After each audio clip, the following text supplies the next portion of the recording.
Assalamualaikum warahmatullahi wabarakatuh. Ya, lemes banget deh Bu. Ulang lagi deh Bu. Beneran deh. Beneran Bu. Assalamualaikum warahmatullahi wabarakatuh.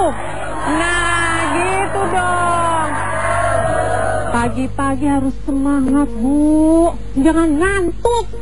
Begadang nih semalam nih. Ini dari mana nih, pengajian mana? Hitam putih. Assalamualaikum Bu, cantik-cantik. Dari mana ini? Pancoran yang jadi patung. Apa majelis talimnya? Apa itu artinya? Oh bercahaya. Oh iya, mukanya cahaya semua ya. Kalau di sini nih, assalamualaikum, dari mana nih? Dari mana Bu? Citerep. Jauh banget ya. Di mana sih Bu? Apa majelis talimnya apa namanya? Apa? Aslimut? Oh, Al-Muslimun, subhanallah. Nah, kalau tadi saya udah nanya, sekarang sini. Yang pegang mic siapa tadi? Saya. Bu, Ibu, apa yang di pikiran Ibu kalau mendengar kata kiamat? Diam dia langsung. Kiamat kayaknya gemeteran langsung tuh. Apa tuh Bu? Seakan-akan kita tuh belum punya bekal untuk di akhirat. Oh, subhanallah. Itu Bu. Ya. Terus apa lagi? Nah, Ibu sebelahnya kalau dengar kiamat apa tuh langsung? Takut aja. Takut ya? Iya. Ngeri? Iya. Emang besok mau kiamat? Mau duluan? Iya deh. Kenapa saya bilang kiamat? Karena kita akan membahas tentang kiamat. Tapi sebenarnya saya akan menyapa pemirsa dulu. Assalamualaikum warahmatullahi wabarakatuh. Apa kabar pemirsa yang kalbu yang dirahmati, dimuliakan cinta Allah Subhanahu Wa Taala. Senang sekali saya Sekirani kembali hadir menjumpai Anda di pagi ini, tentunya di acara Titian Kalbu. Dan insya Allah selama 1 jam ke depan kita akan membahas tentang kiamat menurut Islam dengan Ustadz yang mungkin pemirsa juga pasti sudah mengenalnya, dan ibu juga pasti sudah mengenalnya ya. Langsung aja Bu, kita panggilkannya Ustadznya. Ustadz apa Bu? Ahmad Al-Habsyi. Assalamualaikum Ustadz. Waalaikumsalam warahmatullahi wabarakatuh. Gimana kabar, sehat Bu? Alhamdulillah. Mangga silakan. Luar biasa, sehat ya. Alhamdulillah. Benar-benar ibu-ibu luar biasa. Iya. Kelihatan biasa di luar. Sekarang di luar tema ya. Ya, kayaknya gimana? pagi-pagi ngomongin kiamat ya. Sempat heboh ya, kiamat 2012. Tapi sebenarnya Ustaz, kiamat itu apa sih? Apakah itu kata-kata berasal dari Al-Quran? Dan kita sebagai orang yang beriman harus mempercayai hari kiamat itu kan? Iya, benar sekali. Baik, pemirsa yang dimuliakan Allah, ibu-ibu yang berbahagia, kalau berbicara tentang kiamat, yang harus kita ketahui adalah tidak ada satu orang pun yang tahu kapan kiamat tiba. Jadi kalau ada orang yang ngaku-ngaku dia tahu kiamat, mau jenggotnya berapa meter, mau serbannya lengser, kalau dia berani mengatakan kiamat tahun sekian, bulan sekian, hari sekian, maka itu adalah bentuk kebohongan besar. Karena tidak ada yang tahu. Bahkan Nabi Muhammad tidak tahu loh kapan kiamat itu akan datang. Nabi Muhammad aja nggak tahu. Padahal Nabi Muhammad kurang apa sih? Kita yang kurang ajar. Nabi Muhammad kurang apa? Coba lihat, Nabi Muhammad itu orang yang paling dispesialkan oleh Allah, paling dicintai, paling dimuliakan. Yang pertama bakal masuk surga. Orang yang paling spesial aja nggak dikasih bocoran. Apalagi kita. Pernah ngerjain dulu. Ada cerita nih. Jadi cerita satu hari, subhanallah, Nabi kedatangan tamu. Malaikat Jibril menyerupai manusia, lalu datang menghadap Nabi seraya bertanya, "Wahai Rasul, kapan kiamat tiba?" Ketika itu Rasul menjawab, "Mohon maaf, yang ditanya tidaklah lebih tahu dari yang bertanya." Dari penjelasan ini saja kita sudah bisa ambil kesimpulan bahwa Nabi Muhammad saja nggak berani ngarang-ngarang loh. Jadi kalau ada orang yang ngaku-ngaku dia tahu, berarti dia bohong. Betul? Udah jangan percaya dengan yang namanya ramalan. Apalagi ya Allah, kadang-kadang kita ini sering dibodohin sama orang barat. Dibodohin mau lagi. Iya. Kok misalnya kiamat 2012 jatahnya setahun lagi ya Ustaz ya? Iya kan, sekarang 2011. Kayaknya aduh masih banyak dosa, masih banyak. Suatu hari saya dapat kiriman Facebook dari seseorang, Ustaz Ahmad, emang benar kiamat 2012? Tahu dari mana, men? Dari peramal. Kalau 2012 benar-benar kiamat, berarti saya tahun 2011 nggak mau nikah. Saya nggak jadi nikah. Ngapain nikmatnya cuma 1 tahun. Akhirnya saya balas, rugi nggak mau nikah, orang kita aja mau nambah. Bener nih Ustaz. Kebetulan istrinya sering SMS sama saya nih. Oh enggak, istri saya siap justru. Oh gitu ya? Siap tinggal di rumah. Baik ya. Jadi kalau ngomong-ngomong soal kiamat, yang harus kita ketahui sebagai orang yang beriman ya, kita dianjurkan untuk percaya yang namanya kiamat. Karena kiamat itu masuk dalam lingkaran hal-hal yang gaib. Betul kan? Dan beriman kepada yang gaib itu adalah suatu keharusan. Ayo, yang gaib apa aja contohnya? Kok ngelihatnya ke saya? Emang saya orang gaib? Adanya Allah, benar kan? Kemudian adanya surga, adanya neraka. Ayo dong, apa lagi? Adanya malaikat, adanya setan. Yang lihat saya setan ya. Adanya jin. Nah, termasuk adanya kiamat. Ini adalah bagian dari lingkaran-lingkaran hal-hal yang gaib. Dan sebagai orang yang beriman, kita diharuskan untuk percaya dengan hal ini. Jadi kalau ada orang nggak percaya dengan adanya Allah, dia nggak percaya dengan adanya surga, dia nggak percaya dengan adanya neraka, dan dia meragukan adanya kiamat, berarti dia sedang mengalami krisis keimanan di mata Allah Subhanahu wa Ta'ala. Berarti dia nggak punya iman. Makanya dalam Al-Quran Allah Subhanahu wa Ta'ala mencatatkan yang namanya kiamat laisa liwaqa'atiha kadziba. Adanya kiamat ini datangnya adalah sesuatu yang tidak bisa didustakan. Kalau tidak bisa didustakan berarti ada kepastian, pasti akan datang. Cuma kita nggak tahu datangnya kapan. Gak kebayang ya Bu ya, kalau kiamat sudah dirancang Bu ya, soleh semua deh kayaknya Ustaz. Rame masjid. Tunduk semua deh. Yang tadinya melotot sama suami jadi begini Bu. Yang tadinya sering ngambil duit suami jadi enggak. Berarti istilahnya Allah menciptakan hari kiamat itu istilah dalam arti kata agar hamba Allahnya, makhluk ciptaan Allah ini benar-benar beriman dan takut kepada Allah Subhanahu wa Ta'ala. Sedikit banyak ada kesadaran ketika dia berbuat satu kesalahan. Betul kan? Nah, yang harus diingat Ibu, ada di lain ayat Allah Subhanahu wa Ta'ala memberikan bocoran. Laisa liwaqatiha kadziba, datangnya tidak didustakan. Tapi sekarang timbul pertanyaan, lalu datangnya dengan cara apa? La ta'tikum illa baghtata. Kata Allah kiamat itu dia akan datang dengan cara tiba-tiba. Tahu kan kalau yang namanya tiba-tiba nggak ada yang tahu kan? Saya Assalamualaikum juga Ustaz. Betul. Tiba-tiba, kalau sudah tiba-tiba berarti nggak ada yang tahu. Jadi jangan mudah percaya dengan omongan siapapun. Ingat yang namanya peramal itu, apapun yang dia ramalkan identik dengan ketidakpastian dan lebih dekat dengan kebohongan. Betul kan? Jadi nggak usah percaya begitu-gituan. Apalagi kan bingung deh Ustaz, kenapa ya orang sekarang tuh dalam arti kata nanya ke mengenai hari kiamat tuh ke paranormal, bukan ke ulama, alim ulama, kiai atau ustaz yang biasanya lebih paham. Tapi condong atau cenderung kepada yang dalam arti kata mereka itu paranormal gitu. Apakah sudah termasuk sebagai pergeseran akidah kita, kurangan tauhid kita kepada Allah Ustaz? Baik, saya melihat ada satu faktor yang sangat dominan yang membuat dia menjadi seperti ini. Ada faktor tidak memiliki kecerdasan spiritual. Betul kan? Orang kalau punya kecerdasan spiritual, ketika dia dihadapkan dengan sesuatu, dia akan kembali kepada Al-Quran dan dia akan kembali kepada hadis. Orang kalau dia punya kecerdasan spiritual, dia nggak akan mudah terpengaruh dengan gosip-gosip murah seperti kiamat 2012. Saya sempat mikir-mikir, ngitung-ngitung, ternyata ini kerjaan orang barat. Orang barat itu mohon maaf ya, orang barat kalau dia mau jual sesuatu produk, dia bikin gosip dulu. Kalau dia mau bikin film, bikin buku, tadi saya bilang apa? Film. Yang benar apa? Film. Kan mulut saya. Ini yang ceramah siapa ya? Oke.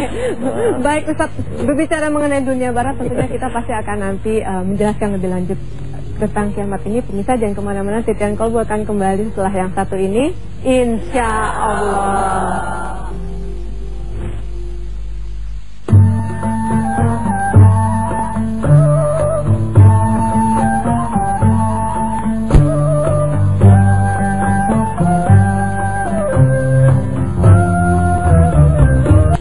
Lagi di Titian Kolbu pemirsa, dan kita masih membahas tentang hari kiamat, masih bersama dengan Ustadz Ahmad Al-Habsyi. Silakan Ustadz langsung dilanjutkan tentang. Ya, baik.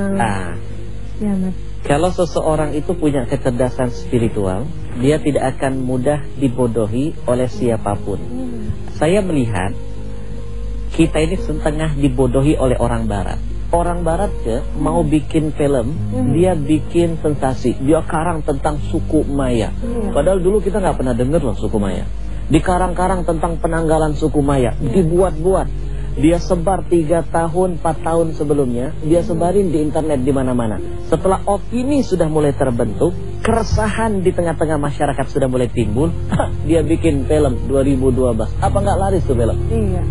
Semua orang rame berjamaah di bioskop. Iya benar. Berjamaah kok di bioskop ya? Pengajian jadi sepi, benar kan? Iya. Orang barat dapat untung, orang Indonesia dapat buntung. Kita rugi ya, Bu. Orang barat naik daun, orang kita naik tensi. Kenapa? Karena kita gampang dibodohi. Iya. Ayo dong, pakai kecerdasan spiritualnya. Dari sisi nama aja bisa kita simpulkan. Maya itu artinya tidak nyata loh. Iya. Kalau dunia maya berarti dunia yang tidak nyata. Kalau suku maya berarti sukunya tidak nyata. Lah kalau sukunya nggak nyata, ngapain ngurusin kalendernya? Goblok no. Urusin yang nyata-nyata aja. Nah, yang nyata tahu nggak siapa? Luna Maya. Iya. Baik. Ibu-ibu kayaknya langsung mirip deh. Mirip ya. Baik, siapa yang mau bertanya? Dari Citerep atau dari Pancoran? Jauh banget ya Citerep. Oh, Citerep. Silakan. Assalamualaikum warahmatullahi wabarakatuh. Waalaikumsalam warahmatullahi. Nama saya Nur Latifah. Ustaz, saya mau bertanya, apakah yang sudah digambarkan di kiamat di film Kiamat 2012 itu nanti apa terjadinya seperti itu hari kiamat nanti? Emang ibu udah pernah nonton? Sudah pernah nonton. Udah nonton. Sampai habis Bu Hatam tuh ya. Baik, silakan Ustaz. Baik. Yang pertama, di film itu menceritakan tentang kejadian berupa gambaran sebuah kehancuran. Ada yang benar, saya melihat ada sisi dia menerjemahkan Al-Quran, ada sisi mengada-ada. Nah, di antara dia sebenarnya dia tengah belajar Al-Quran. Ada loh, ada yang ketika matahari bintang berjatuhan. Nah, itu ada dalam Al-Quran. Idza syamsu kuwirat wa idzan nujumu kadarat. Matahari, bulan Allah hancurkan, kemudian bintang planet itu berhamburan. Hampir mirip kan? Nah, cuma nanti ketika kiamat itu terjadi, betul-betul kiamat besar, itu lebih dahsyat dari segala-galanya. Kalau di film kan masih ada yang selamat kan? Yang lebih nggak enak lagi, kita semua mati, dia sendiri yang selamat. Kasihan banget. Maksud lo? Emangnya orang barat sendiri yang punya Tuhan? Iya. Nah, ini yang nggak benar nih. Iya. Coba mikirin diri saya sendiri. Bu, kalau ngomong-ngomong soal betapa dahsyatnya nanti proses terjadinya kiamat, yang pertama Allah awali dulu dengan bunyi sesuatu. Nah, bunyi apa? Hah? Bunyi handphone. Bunyi trompet. Allah ceritakan dalam Al-Quran, Bismillahirrahmanirrahim, wa nufikha fis suri dzalika yaumul wa'id. Kalau sudah terdengar bunyi sangsakala, trompet, nah itu baru pertanda awal start kiamat akan dimulai. Jadi kalau 2012 nggak dengar trompet, nggak usah takut. Berarti belum kiamat. Nah, kalau trompet ini sudah terdengar, apa yang akan terjadi? Yang pertama, idza rujjatil ardu rajja. Bumi ini Allah goncang segoncang-goncangnya. Kalau bahasa kita gempa bumi lah kira-kira. Tapi yang dahsyat. Oh, lebih dahsyat. Wa bussatil jibalu bassa. Gunung yang tinggi, yang kokoh, itu Allah hancurkan sehancur-hancurnya. Fakanat haba'an mumbatha. Saking hancurnya gunung yang tinggi, itu berubah menjadi butiran-butiran debu. Coba mikir, kalau gunung saja yang besar jadi butiran debu, apalagi kita. Ada yang iseng, lu aja kali, gue enggak. Itu baru sebagian. Ada lagi di lain surah Allah gambarkan betapa menakutkan kiamat ini. wa alqat ma fiha wa takhallat. Semua air laut yang ada di muka bumi ini Allah tumpahkan ke darat. Coba, masih ingat gak kejadian tsunami di Aceh berapa tahun yang lalu? Itu cuma sebagian kecil air laut yang ada di Aceh. Itu tingginya baru 10 meter loh. Baru berapa menit air laut main-main ke darat. Itu cuma berapa menit. Dan korbannya sudah 240.000 nyawa, wassalam. Itu baru berapa menit dan baru air yang ada di Aceh. Pertanyaannya, bagaimana kalau semua air wa alqat ma fiha wa takhallat, semua air yang ada di muka bumi ini Allah tumpahkan ke darat? Apa yang akan terjadi? Wallahu a'lam bis. Cuma Allah yang tahu kejadiannya. Oh, ada lagi yang tidak kalah dahsyat. Apa itu, Ustaz? Langit itu nanti Allah lipat seperti melipat gulungan kertas. Kayak dadar gulung gitu, Ustaz ya. Lebih serem, Bu. Kalau langit saja dilipat, berarti kiamat itu bukan cuma ditakuti oleh penduduk bumi, yang langit pun gemeteran. Iya. Jadi kalau sudah begini, apa ada yang bisa selamat? Tidak.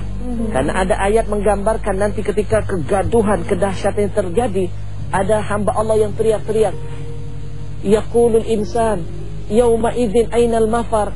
Wahai Tuhan, kemana kami harus lari? Kemana kami bisa bersembunyi melihat kedahsyatan ini? Lalu Allah akan menjawab, kalla la wazar.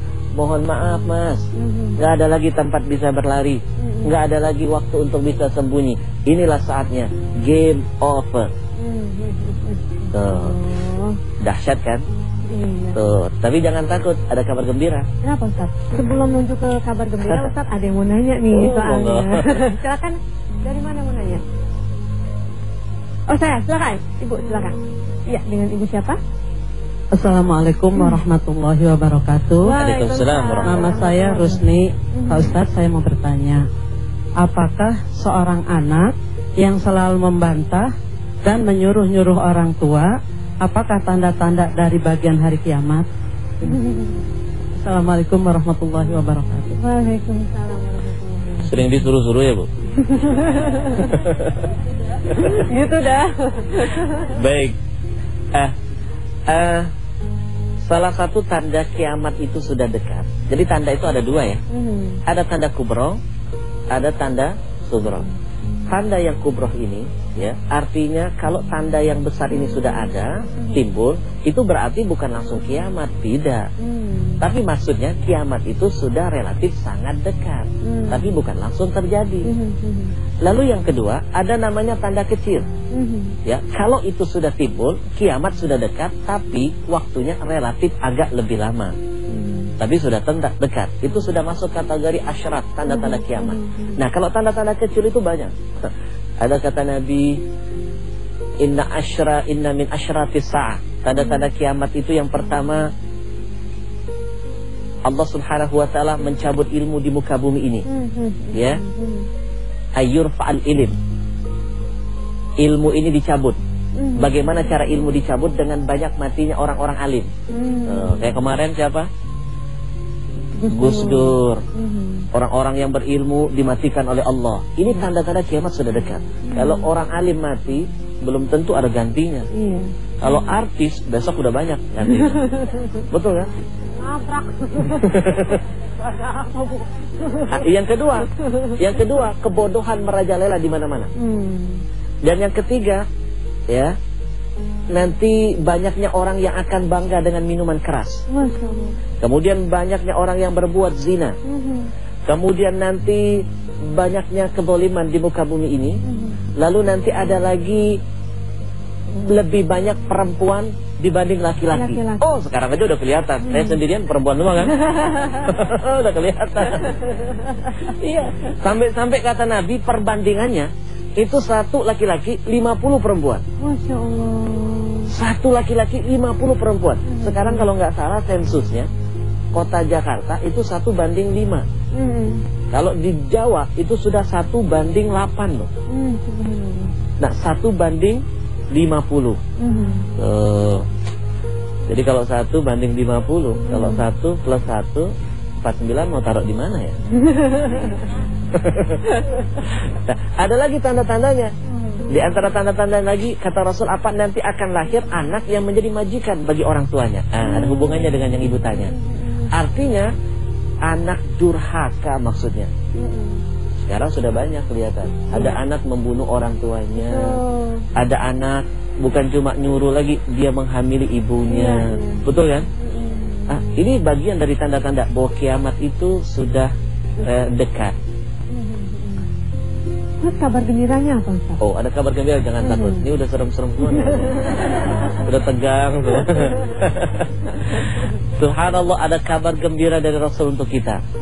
Di antara kabar gembira itu kata Rasul, jangan takut umat Nabi Muhammad, nanti kita nggak akan ketemu yang namanya kiamat besar. Alhamdulillah. Bahkan kata Rasul, kalau masih banyak orang yang berzikir menyebut nama Allah, maka kiamat itu akan ditunda selama 40 tahun ke depan. Alhamdulillah. Makanya banyak-banyak berzikir. Subhanallah walhamdulillah wa la ilaha illallah wallahu akbar wa la haula wa la quwwata illa billahil ali. Subhanallah. Nanti kita akan lanjutkan pemirsa dan Ustadz ya. Ibu kuasa yang mau bertanya lagi, ditahan dulu pertanyaannya. Pemirsa jangan kemana-mana, Titian Kolbu akan kembali setelah yang satu ini, tetap bersama kami, insya Allah.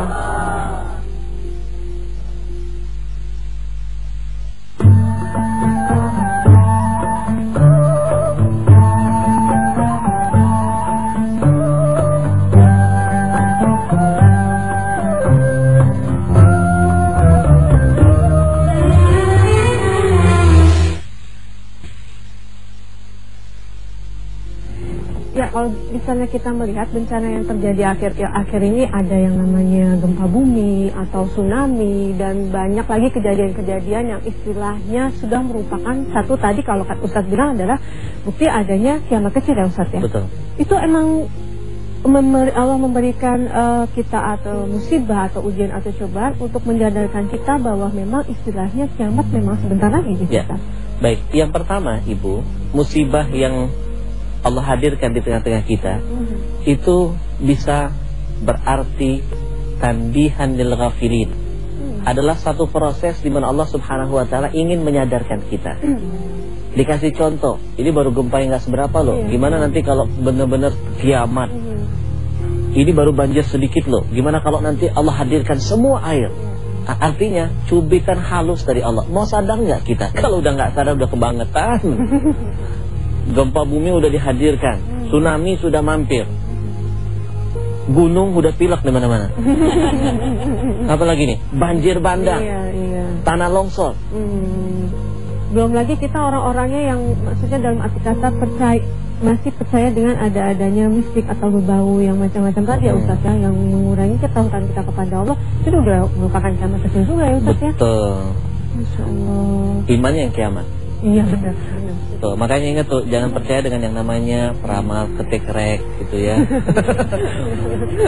Udah, kalau ibu membenarkan, begitu ibu ketik rek, hit terkirim, ada balasan. Ibu membenarkan balasannya dan percaya, itu sholatnya nggak diterima 40 hari. Tuh, ngapain? Mendingan ketik rek Ustadz. Jualan. Baik, siapa lagi Bu yang mau bertanya, silakan. Oh, tadi kita baru ngejelasin tanda yang kecil. Iya. Oh, ada yang besar. Ada yang nanya lagi nih kayaknya. Tapi, oh ya besar yang nanya. Maaf Bu ya, silakan Bu. Assalamualaikum warahmatullahi wabarakatuh. Waalaikumsalam. Saya mau bertanya Pak Ustadz. Ya. Apa nama siapa Bu? Ibu Ros. Ibu Ros. Baik. Apa? Dari mana Bu? Pancoran. Oh, Pancoran. Apa lagi Pak Ustadz? Apa marah ya Bu? pengertian dari Dajjal? Enggak. Monggo silakan. Apa pengertian dari Dajjal? Terima kasih. Assalamualaikum warahmatullahi wabarakatuh. Kita berdua Ustaz. Bu, nunduk dong Dajjal gitu Bu. Dajjalnya kita berdua. Baik. Ya, sebelum saya menjelaskan apa yang dimaksud dengan Dajjal, yang harus kita ketahui adalah tadi kan baru kiamat kecil, tanda-tandanya, tanda kiamat yang kecil. Ada tanda-tanda kiamat besar. Jadi tanda-tanda besar. Kalau tanda-tanda besar yang sudah ada, itu berarti kiamat besar sudah relatif sangat-sangat dekat. Nah, yang pertama apa? Matahari itu terbitnya dari tempat yang bukan selayaknya. Kalau sekarang terbitnya dari mana? Ini barat itu. Belum apa-apa udah kiamat. Terbitnya dari mana? Nah, nanti ya, salah satu tanda kiamat sudah dekat betul itu matahari terbit dari barat. Berarti sudah keluar kan dari tempat tempat asalnya. Ini udah tanda kiamat dan relatif dekat. Tapi saya ngeri juga loh. Sekarang matahari bukan cuma terbit dari barat, di mana-mana banyak matahari. Outlet itu. Nah, itu yang pertama ya. Lalu yang kedua adalah nanti turunnya Nabi Allah Isa alaihissalam. Lalu turunnya Dajjal. Nah, Dajjal ini ya. Dajjal ini ciri-cirinya digambarkan matanya satu. Kemudian dia ini memproklamirkan dirinya sebagai Tuhan. Karena dia memiliki kekuatan-kekuatan yang bisa menyesatkan manusia. Di antara kekuatannya, ini Dajjal, kalau dia masuk ke salah satu kampung, lalu dia mengatakan dirinya Tuhan, lalu orang kampung itu beriman dan percaya kepada dia, maka orang kampung itu semuanya dapat kenikmatan. Binatang ternaknya jadi gemuk-gemuk, jadi banyak. Wow, pohon buah-buahannya jadi subur. Tapi kalau dia masuk ke satu kampung, orang itu nggak mau percaya dengan dia, itu binatangnya jadi kurus-kurus, jadi mati. Buah-buahan tanamannya menjadi hancur. Jadi sihirnya luar biasa. Kebayang nggak? Jangankan dulu, sekarang aja kalau model begini, banyak yang sesat udah. Betul kan? Iya. Terus apalagi kedahsyatan Dajjal? Dajjal ini ya, dia bisa mendatangkan hujan, bahkan dia bisa mendatangkan angin, dia bisa menghentikan hujan. Ada lagi yang tidak kalah dahsyatnya. Dalam satu hadis diceritakan, Dajjal ini dia ini berkongsi dengan iblis dan syaitan. Bersekongkol, ya, kong kali kong lah kalau bahasa kita. Jadi sampai-sampai ada cerita hadis itu, ada seseorang didatangin oleh Dajjal, lalu dia berkata, kamu percaya nggak kalau saya Tuhan kamu? Kalau kamu nggak percaya, saya hidupkan di hadapan kamu sekarang orang tua kamu yang sudah lama meninggal dunia. Saya hidupkan, nanti kamu lihat. Jadi itu betul-betul hidup orang tua yang meninggal. Tapi bukan orang tuanya. Syaitan menyerupai orang tuanya. Lalu syaitan itu berkongsi dengan Dajjal. Seraya berkata, ini Tuhanmu, berimanlah kepada dia. Nah, begitu dahsyat trik-trik yang akan dipakai Dajjal. Jadi singkat cerita, Dajjal ini memiliki kekuatan yang sangat dahsyat, yang bisa membuat manusia menjadi goyah imannya. Istilahnya apa yang dilakukan itu membuat orang terperangah, terperanjat, sehingga mempercayai si Dajjal ini. Apa yang dia sentuh itu membuat menjadi satu kebaikan. Kalau dia menyentuh orang yang sakit, langsung jadi sembuh. Tuh, inilah hal-hal yang seperti ini. Makanya dalam setiap hari Rasul kan mengajarkan kita untuk selalu berlindung, dari teknik-teknik yang akan dipakai Dajjal untuk menyesatkan kita. Nah, ada lagi, setelah Dajjal ini turun, ada turunnya nanti Imam Mahdi. Kemudian nanti Allah hadirkan ada suku bangsa namanya Ya'jud dan Ma'jud. Wah, ini juga tidak kalah dahsyat. Seperti apa kedahsyatannya, Ustaz? Dia ini ada yang mengatakan keturunan dari Nabi Allah Nuh alaihissalam, dari anaknya Nabi Allah Nuh yang bernama Yafid. Nah, anak keturunan dari Yafid. Dia ini adalah suku yang digambarkan kalau dalam hadis itu matanya sipit, bentuknya kecil, warna kulitnya kuning. Dia ini sampai digambarkan kalau dia turun ke laut, dia minum air, itu air laut gak akan tersisa satu tetes pun. Langsung kering loh, Bu. Jadi kalau air laut saja bisa kering, apalagi air yang ada di pancoran. Kan orang pancoran. Katanya nggak mandi dong, Ustaz. Bayangin, sampai digambarkan Ya'jud wa Ma'jud ini adalah sekelompok golongan manusia yang pernah nonton nggak ada film yang manusia makan manusia gitulah, yang menakutkan. Iya, kanibal yang buas, yang tidak punya peri kemanusiaan. Orangnya brutal. Nah, Ya'juj wa Ma'juj ini, ya, saat ini mereka sedang terkurung. Nah, ketika zamannya Raja Zulkarnain, mereka ini dikurung karena sering bikin ulah. Dikurung oleh rajanya Zulkarnain. Jadi ada dua raja yang memiliki kekuatan yang sangat dahsyat dari segi pasukan dan lain sebagainya. Dalam Islam ada dua. Yang pertama Nabi Allah Sulaiman, kedua Zulkarnain. Kalau dari segi orang kafir ada dua juga, namanya Namrud, lalu Fir'aun. Jadi dari Islam dua, dari orang kafir dua. Nah, pada zaman Zulkarnain, Ya'juj wa Ma'juj ini dikurung dalam satu tempat. Konon, itu makin hari makin banyak orang maksiat, itu bentengnya udah mulai retak-retak. Nah, kalau ini bentengnya sudah hancur, Ya'juj wa Ma'juj keluar, itu akan terjadi kehancuran yang sangat dahsyat. Nah, yang membuat bentengnya jadi kuat kembali apa? Orang yang berzikir, orang yang taat kepada Allah. Nah, kalau misalnya kita mentafakuri hari kiamat itu sebenarnya kalau misalnya kita melalaikan sholat, tidak bertakwa, menjauhi segala macam atau kita masih sering berbuat maksiat, sama aja istilahnya kiamat kecil bagi diri kita ya Ustaz ya. Oh iya. Dalam arti kata ya tidak mentaati peraturan Allah, tidak bertakwa seperti Ya, itu yang sering saya sampaikan. Terkadang kita terlalu jauh memikirkan kiamat besar. Betul. Tapi kita tidak sadar bahwasanya ada kiamat-kiamat kecil yang sudah kita ninambobokkan dalam rumah tangga kita. Saya kasih contoh, ketika kita sholat sendirian, anak nggak sholat, itu sebenarnya kiamat. Iya, betul. Kita sudah memesan kiamat untuk rumah tangga kita sendiri. Betul kan? Kiamat kecil. Di mana letak kiamat kecil? Rahmat Allah jauh dari rumah tangga kita. Kita sibuk mikirin kiamat besar, kita lupa ada kiamat yang akan setiap detik menghampiri kita. Itu yang kita bilang tamu tidak diundang. Namanya kematian. Itu pun kiamat kecil. Betul kan? Nah, terkadang kita lupa menyiapkan payung. Ketika hujan baru cari-cari payung. Basah, orang Pancoran paling hafal dah. Baik, nah Ustaz, bagaimana sih caranya agar kita selalu dalam arti kata, tidak hanya dalam arti kata gini Ustaz, tidak hanya kita takut kepada kiamat saja, tapi takut kepada Allah gitu. Kadang kita gini, ntar kiamat loh gitu, dia sholat, bentar lagi kiamat nih. Jadi seperti itu kan, misalnya ada orang yang ingin berbuat baik ataupun orang yang istilahnya ingin berbuat kesolehan gitu, dia sholat ntar lagi kayaknya kiamat nih, dia sholat, seperti itu Ustaz. Dalam arti kata orang takut hanya kepada Allah, bukan dalam arti kata kiamatnya itu. Baik. Ciri-ciri orang yang beriman ya adalah dia kenapa? Iya, kita akan break dulu Ustaz.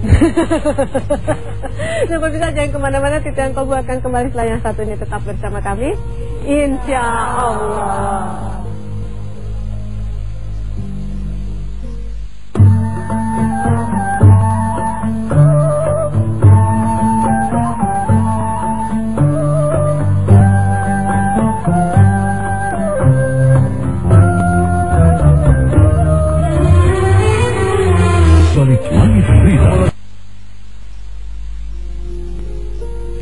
Terima kasih pemirsa, Anda masih setia bersama kami dan kita masih membahas mengenai kiamat dalam pandangan Islam. Sebelum nanti Ustadz Ahmad Al-Habsyi akan memberikan penjelasan, saya ingin bertanya dulu nih Ustadz, melanjutkannya tadi ya. Istilahnya orang lebih takut kepada kiamatnya, tapi tidak takut dengan Allah Maha melihat, Maha mendengar, apa istilahnya dalam arti kata kita melakukan apapun juga Allah melihat, tapi lebih kepada kiamat yang dibesar-besarkan. Ya, baik. Padahal dia nggak sadar yang ngedatangin kiamat kan. Iya benar ya. Lebih takut kepada kiamat, tapi nggak takut kepada yang mendatangkan kiamat. Ya, makanya gini, salah satu kesempurnaan iman seseorang adalah ketika dia menempatkan rasa takut itu pada tempat yang paling tertinggi. Takut itu hanya kepada Allah. Jadi kalau orang masih ada rasa takut kepada makhluknya Allah, kepada apa yang sudah Allah ciptakan, berarti dia belum sempurna imannya. Betul kan? Makanya orang-orang yang menemukan kesempurnaan dari segi iman, dia akan berada pada level aulia. Dan ciri-ciri orang aulia itu kenapa? La khaufun alaihim wa lahum yahzanun. Dia nggak punya rasa takut kepada siapapun, takutnya hanya kepada Allah. Makanya nggak boleh takut kepada siapapun. Ya. Tapi jangan-jangan nih bahaya nih. Ulangnya jangan-jangan nih ibu salah pengertian. Pulang ke rumah, Pak, gue nggak takut lagi dengan Bapak. Udah kacau, udah berantem. Ya, boleh ya. Takut di satu sisi boleh, tapi ketika benar porsinya, betul ya? Iya.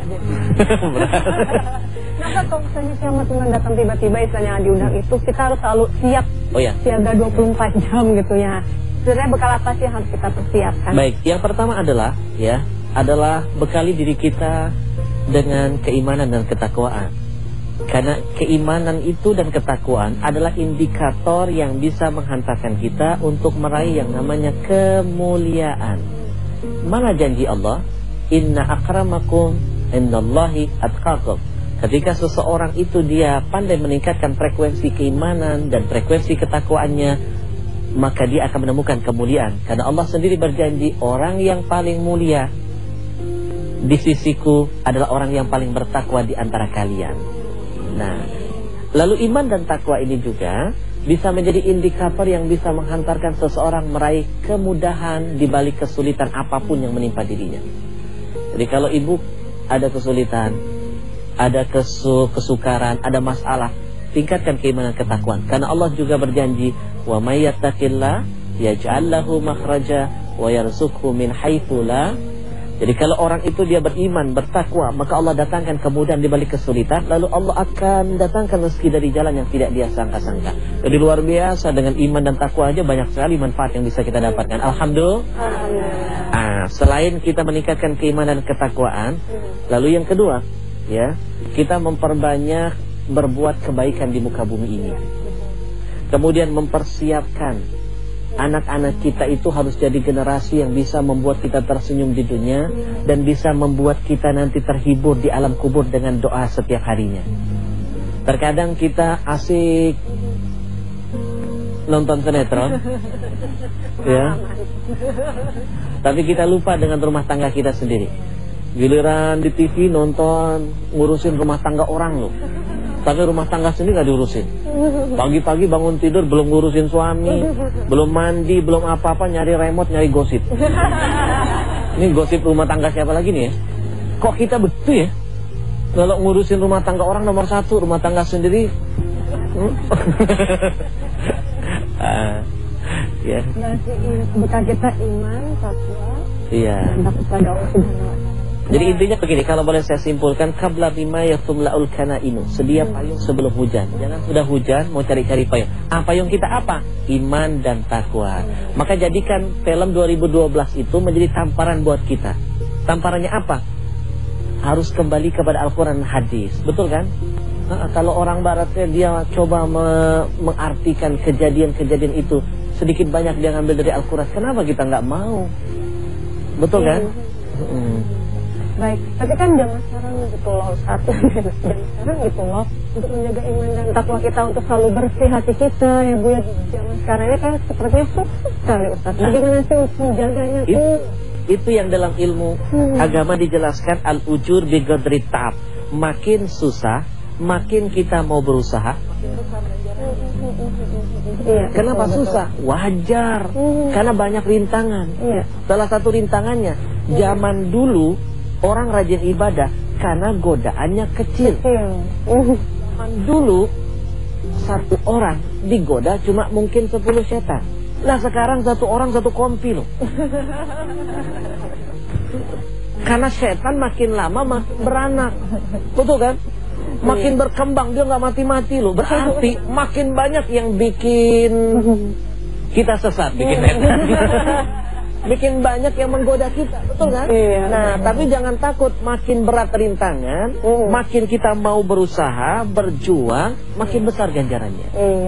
Al-ujur bi qadri ta'ab. Jadi pahala itu akan Allah hadirkan untuk kita manakala kita mampu melawan godaan, rintangan, hambatan yang besar di hadapan kita. Baik, Ustaz, apa sih yang harus kita ambil hikmahnya dalam arti kata kita membahas mengenai kiamatnya, agar kita selalu siap dalam arti kata tidak hanya menyinggung kiamatnya saja, tapi siap lahir batin, insya Allah kapan-kapan kita dipanggil oleh Allah ya Bu. Baik, kesimpulannya adalah yang pertama yang harus kita tekankan biar keimanan kita tidak terkontaminasi adalah kita harus selalu senantiasa ingat, jangan mudah percaya dengan ramalan-ramalan apapun, ya, karena itu bisa merusak keimanan kita. Orang yang suka mengada-ada, mengatakan kiamat sekian tahun sekian, itu adalah orang yang pernah disindir Allah dalam Al-Quran. Dan sindirannya sangat tegas. Kata Allah, fima anta min dzikroha. Kalau bahasa kerennya begini lagi, emang lo siapa? Emang siapa lo berani ngarang-ngarang begitu? Yang tahu kiamat itu cuma Allah. Nggak ada yang tahu. Itu rahasia, betul kan? Lalu yang kedua, ya, jadikan gosip ini menjadi satu tamparan buat kita, campukan untuk membuat kita makin dekat dengan Al-Quran, makin akrab dengan hadisnya Rasul. Jadi makin membuat kita mau membuka Al-Quran, karena semuanya tentang apapun itu ada di dalam Al-Quran dan ada di dalam hadis. Ibu mau cari apa saja, semua ada dalam Al-Quran. Bayangkan, kejadian yang belum terjadi pun ada dalam Al-Quran. Ya. Baik, Ustaz, terima kasih banyak ya. Sama-sama. Kesempatannya, salam untuk keluarga. Ibu-ibu terima kasih ya dari Pancoran, salam sama patungnya Bu ya kalau ketemu. Hati-hati di jalan. Ibu dari Citerep, makasih banyak bergabung bersama kami. Hati-hati di jalan, salam untuk keluarga. Insyaallah kita ketemu lagi. Dan pemirsa, terima kasih atas kebersamaan Anda selama 1 jam ini. Dan jangan lupa untuk tetap terus menyaksikan Titian Kolbu setiap hari Senin sampai dengan Jumat jam 3:30 pagi hanya di TV One. Sebelum berpisah, menuntut ilmu suatu kewajiban, tapi alangkah lebih baik kita mengamalkannya. Siti Kirani pamit undur diri. Wassalamualaikum warahmatullahi wabarakatuh. Wassalamualaikum warahmatullahi wabarakatuh.